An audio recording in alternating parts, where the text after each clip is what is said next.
প্রথম শ্রেণীর এক পিচ্চি মেয়ে এসে বলল, নিন চকলেট খান। মেয়েটি বলল, আমি জানি সম্পর্কে আপনি আমার বাসুর লাগেন। এটা শোনার পর মনে হলো আমাকে কেউ ফ্রিজ থেকে মাত্র বের করেছে। আমি বরফ হয়ে গেছি, কোনো নাড়াচাড়া নেই। স্বাভাবিক হয়ে বললাম, তা বাবু আমি তোমার বাসুর হলাম কিভাবে? পিচ্চি বলল, মা, আপনার ছোট ভাই আমাকে বিয়ে করলে আপনি আমার বাসুর হবেন না। আমি বললাম, ও আচ্ছা ছোট ভাই, তার মানে তুমি রোহানকে পছন্দ করো। পিচ্চি লজ্জা লজ্জা ভাবে এনে বলল, পছন্দের পর্ব তো অনেক আগেই শেষ হয়ে গেছে, এখন তো আমরা একে অপরকে। আমি অবাক হয়ে বললাম, একে অপরকে কি? পিচ্চি বলল, কি যে বলেন, আপনাকে এসব বলা যায়? লজ্জা লাগে তো। আমি অবস্থা উত্তাল পাতাল দেখে বললাম, আচ্ছা লজ্জা যেহেতু লাগছে তাহলে থাক, বলতে হবে না, তুমি এখানে বসো, তোমার সাথে একটু কথা বলি। পিচ্চি বলল, বেঞ্চটি অনেক উঁচু, উঠতে পারছি না, একটু উঠিয়ে দেন। আমি বললাম, আচ্ছা এবার বলো তো বাবু তোমার নাম কি? পিচ্চি বলল, আমার নাম রিমি। আমি বললাম, তুমি কোথায় থাকো? রিমি বলল, নিমতলি পুলিশ কোয়ার্টারে। আমি হক চকিয়ে গিয়ে বললাম, তুমি পুলিশের মেয়ে?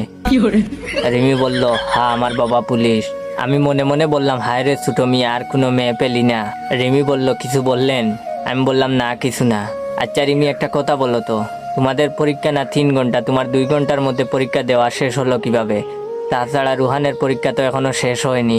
রিমি বলল, আমি তো ইচ্ছে করে তাড়াতাড়ি লেখা শেষ করে রুহানকে খাতা দিয়ে এসেছি, এখন রুহান লিখছে, ওর লেখা শেষ হলেই তবেই তো আসবে।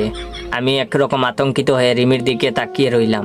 কিছুক্ষণ পর রিমি বলল, এই যে বাসুর, দেখুন না জুতার ফিটে খুলে গেছে, একটু ঠিক করে দিন তো। আমি নিজেকে সামলে নিয়ে বললাম, হ্যাঁ দিচ্ছি।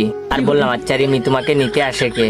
রিমি বলল, আমাকে আমার আম্মু নিতে আসেন, আম্মু ব্যস্ত থাকলে আপু নিতে আসে। আমি বললাম, ভালো, কিছু খাবে রিমি, কিনে দিব? রিমি বলল, না কিছু খাবো না, সকাল থেকে অনেক কিছু খেয়েছি, আমার বয়ফ্রেন্ড রোহান কিনে দিয়েছিল, ক্যাডবেরি খেতে ইচ্ছে করছিল না, তাই তো আপনাকে দিলাম খাওয়ার জন্য। আমি আহম্মকের ভঙ্গিতে বললাম, এই ক্যাডবেরি তোমাকে রোহান কিনে দিয়েছে? রিমি স্বাভাবিকভাবে বলল, হ্যাঁ রোহান তো আমাকে অনেক কিছু কিনে দেয়, আইসক্রিম, জুস, চকলেট, অনেক কিছুই, এজন্যই তো রোহানকে আমি এত ভালোবাসি। রিমি ভালোবাসি বলে দুহাত দিয়ে চেহারা আড়াল করলো। বিষয়টি এমন যে কথাটি বলে রিমি খুব লজ্জা পেয়েছে। এবার বুঝতে পারছি, বাবার মানিব্যাগ থেকে 100 টাকা নিলে বাবা কেন আমার 200 টাকা কে নিয়েছে বলে চিল্লাচিল্লি করে। হায় রে মতিউর সাহেব, আপনার 2 ছেলে দুটোই চুর বের হলো, কি আর করবেন, সবই আপনার কপালের দোষ।